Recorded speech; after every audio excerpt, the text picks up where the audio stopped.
Assalamualaikum warahmatullahi wabarakatuh. Kami dari kelompok 6 akan mempresentasikan tentang materi Internet Connection dan API dengan anggotanya Muhammad Haikal Ginoga, Fatur Rahman, Susilo Dwi Cahya, Dadi Agustrianto, Alfi Lukman Hakim, dan Mufarhan Ali. API atau Application Programming Interface seringkali disebut dengan istilah API.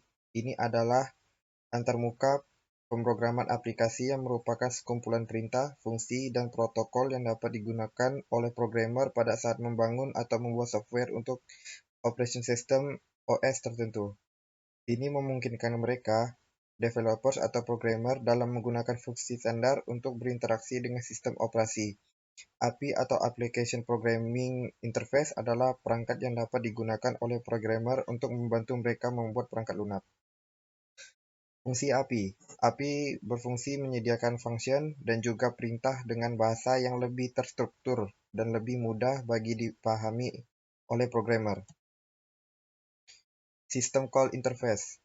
System Call Interface ini berfungsi sebagai penghubung antara API dengan sistem call yang dimengerti oleh sistem operasi.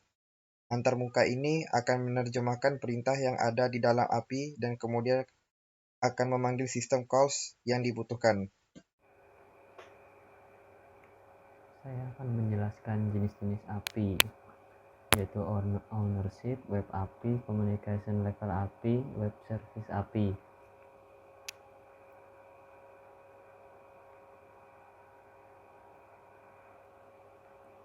Ownership Web API. Dalam jenis ini terdapat 4 macam API utama, termasuk Open API, Partner API, Internal API, Composite API. Untuk Open API, pertama adalah API yang tersedia untuk umum untuk digunakan seperti API out dari Google dan tidak ada batasan untuk menggunakannya. Oleh karena itulah mereka juga dikenal sebagai API open atau terbuka untuk publik. Partner API. Berikutnya adalah partner API. Ini adalah API di mana hak atau lisensi khusus untuk mengakses API jenis ini karena tidak tersedia untuk umum. Biasanya API semacam ini dikaitkan dengan layanan berbayar. Internal API. API ini dikembangkan oleh perusahaan untuk digunakan ke dalam sistem internal mereka sehingga mereka dapat meningkatkan produktivitas tim pengembangan. Keempat, Composite API. Composite API baik proses dan APIs. Composite adalah urutan task atau tugas, tetapi API ini adalah menggabungkan data dan API layanan yang berbeda. Communication Level API. Dalam kategori ini terdapat 2 macam API, yaitu High Level API dan Low Level API. Untuk High Level API yaitu yang biasa kita gunakan secara umum dalam bentuk REST. Ini dimaksudkan untuk programmer yang menginginkan pengukuran program sederhana dengan hanya menggunakan event preset API pada komponen CPU. Dan Low Level API adalah API yang memiliki tingkat abstraksi yang lebih rendah sehingga lebih rinci, yang memungkinkan programmer untuk memanipulasi fungsi yang terdapat dalam modul aplikasi atau dalam hardware atau perangkat keras pada tingkat granular. Ada Web Service API. Dalam kategori ini, klasifikasinya dilakukan pada jenis komunikasi dan pendekatan behavior atau perilaku yang digunakan dalam membangun API, seperti yang pertama SOAP, yang kedua XML RPC, yang ketiga JSON RPC, yang keempat REST. Untuk cara kerja API akan dilanjutkan oleh Dandi. Cara kerja API membuka pintu ke semua software atau perangkat lunak atau data berbasis web dengan cara yang terkontrol dan aman untuk program. Kode atau kode tersebut dapat dimasukkan yang kemudian akan mengirimkan permintaan untuk perangkat lunak penerima dan data pun dapat dikembalikan.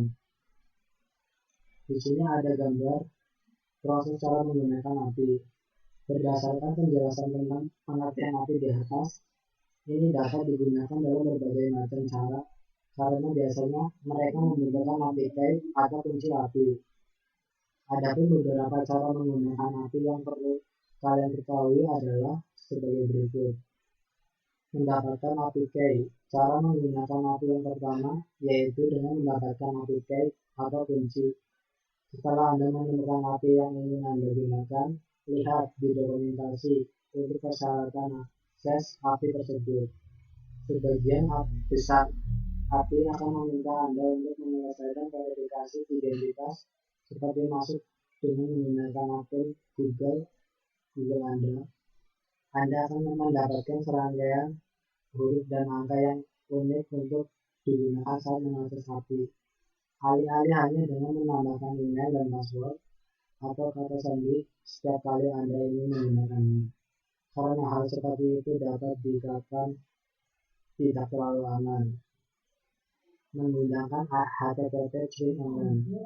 Cara termudah untuk menggunakan API adalah dengan menemukan HTTP chain online atau clean HTTP online seperti REST-Clean, Postman, atau Powtool yang sudah jadi ini dan seringkali tersedia secara gratis, dapat membantu Anda menyusun permintaan Anda untuk mengakses API yang ada dengan kunci API yang Anda terima. Anda masih perlu untuk mengetahui dan memahami beberapa sinteks dari dokumentasinya, tetapi hanya perlu sedikit pengetahuan coding atau pengkodean yang diperlukan untuk menggunakannya. Mengambil data dari API. Cara yang terakhir ini adalah cara mengambil data dari API. Caranya adalah dengan menggunakan URL dari dokumentasi API yang ada. Contohnya seperti cara menarik data lokasi dari Google Maps melalui API dan kemudian menggunakan koordinat tersebut untuk menemukan foto terdekat di Instagram. Kelebihan dan kekurangan API. API sangat bermanfaat bagi kelompok profesional. Mereka memungkinkan developer untuk berkoordinasi dalam memperbarui sistem dan oleh karena itulah API menghasilkan lebih banyak potensi. Terlepas daripada hal tersebut, tentu dalam menggunakan API juga memiliki keuntungan dan kerugian. Di sini kelebihan API. 1. Otomasi. Dengan API komputer bukan manusia dapat mengelola pekerjaan melalui API. Sebuah agensi dapat memperbarui alur kerja mereka agar lebih cepat dan lebih produktif. 2. Aplikasi. API dapat mengakses komponen aplikasi sehingga pengiriman layanan dan informasi pun menjadi lebih fleksibel. Di sini kekurangan API. 1. Biaya dan waktu. Kerugian API yang pertama adalah terkait biaya dan waktu. Menyediakan API itu membutuhkan biaya yang dapat terbilang mahal dalam hal waktu pengembangan pemeliharaan berkelanjutan. Menyediakan dokumentasi API di website atau baca pengertian website di sini. Anda dan memberikan dukungan kepada pengguna API Anda. 2. Paparan keamanan. Berikutnya adalah paparan keamanan. Menambahkan API yang menambahkan permukaan dan potensi serangan lain ke situs web Anda. 3. Hasil belum tentu sesuai. Kerugian API yang terakhir adalah terjadinya hasil yang belum tentu sesuai dengan ekspektasi. Anda mungkin tidak menyukai hasilnya atau Anda dapat mengubah arah bisnis Anda. Tidak selalu mudah untuk memprediksi dengan tepat bagaimana API Anda akan digunakan. Internet connection. Memantau status konektivitas dan pengukuran koneksi. Di sini, user dapat mengenakan Connectivity Manager untuk memeriksa apakah user tersambung ke internet. Dan jika iya, untuk menentukan jenis koneksi apa yang sedang digunakan. Menentukan apakah user memiliki koneksi internet atau tidak. Di sini, user tidak dapat menjalankan update berdasarkan resource internet jika tidak tersambung ke internet. Cara yang direkomendasikan untuk menjalankan tugas yang memerlukan konektivitas internet adalah menggunakan Work Manager. Untuk mengetahui informasi lengkapnya, buka menjadwalkan tugas dengan Work Manager.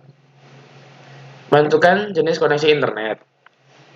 User juga dapat menentukan jenis koneksi internet yang saat ini tersedia. Konektivitas perangkat dapat disediakan oleh data seluler, WiMAX, Wi-Fi, dan koneksi internet dengan mengquery jenis jaringan yang aktif. Mendesain komunikasi jaringan yang aman.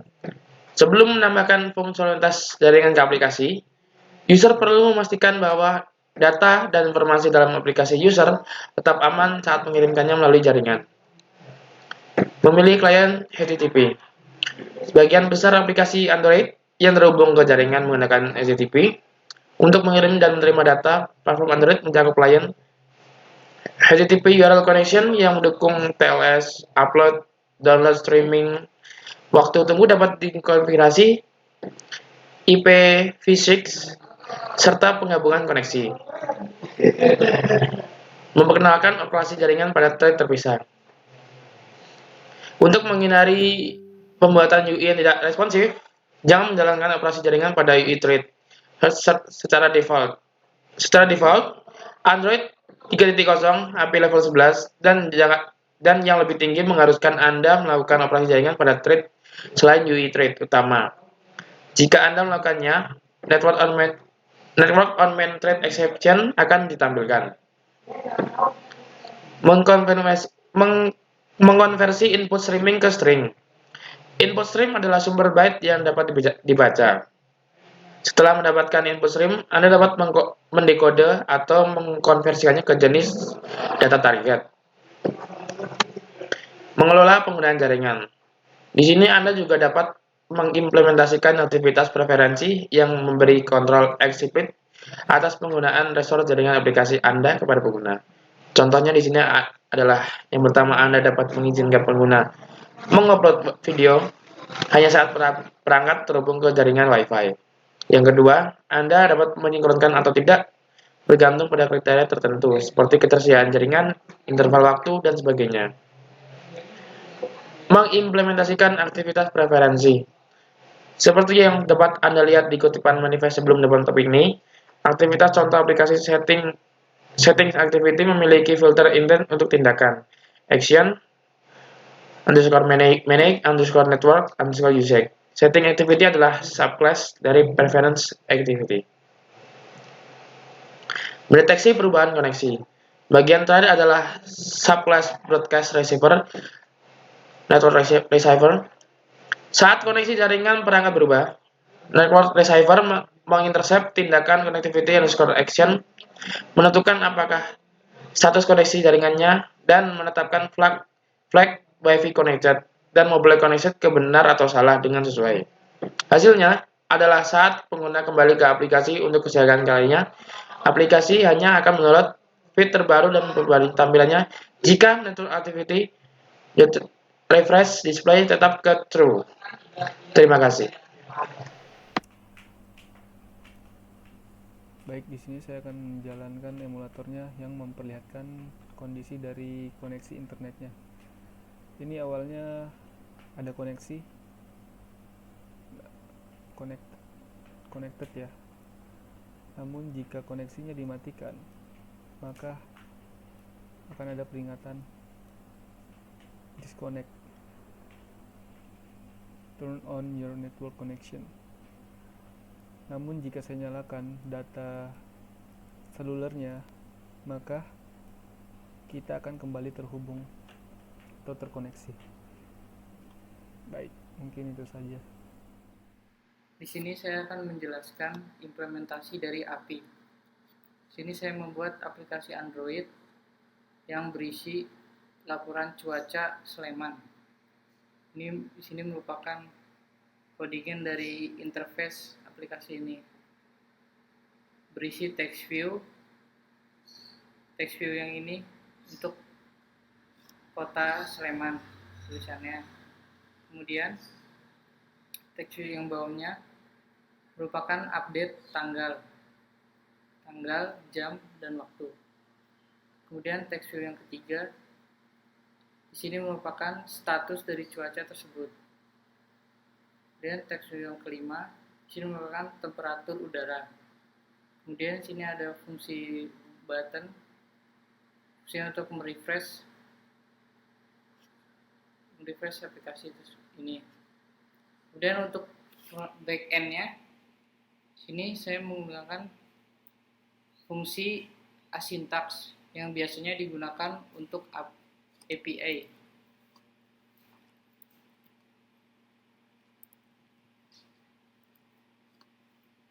Di dalam fungsi asyntax ini terdapat fungsi doIn background yang artinya dia berjalan di background atau di belakang, latar belakang.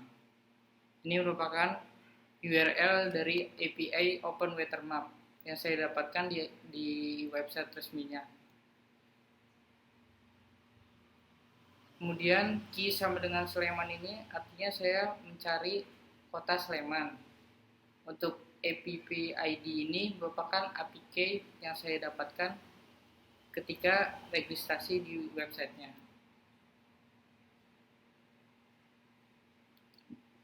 Di dalam fungsi onPostExecute, saya men-try fungsi untuk mengekstrak JSON dari API. Ini dia nge-parse JSON-nya tersebut untuk mendapatkan data.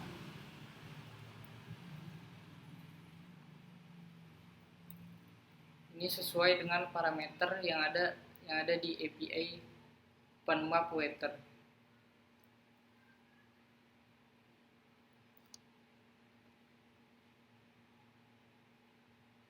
Ini JSON object, get JSON object, artinya kita mengambil objek JSON tersebut. Kemudian kita setelah mengambil data dari JSON API tersebut, kita memasukkan nilai ke text view yang di interface tadi agar ditampilkan. Kemudian ada di kelas onCreate atau mainnya, saya menggunakan cuaca.execute, artinya dia execute kelas cuaca ini. Kemudian untuk buton refresh untuk mengexecute kembali cuaca agar merefresh. Selanjutnya langkah terakhir, kita akan menjalankan aplikasi yang telah saya buat atau kami buat. Kita akan menginstal, membuild, kemudian menginstalnya di Android virtual.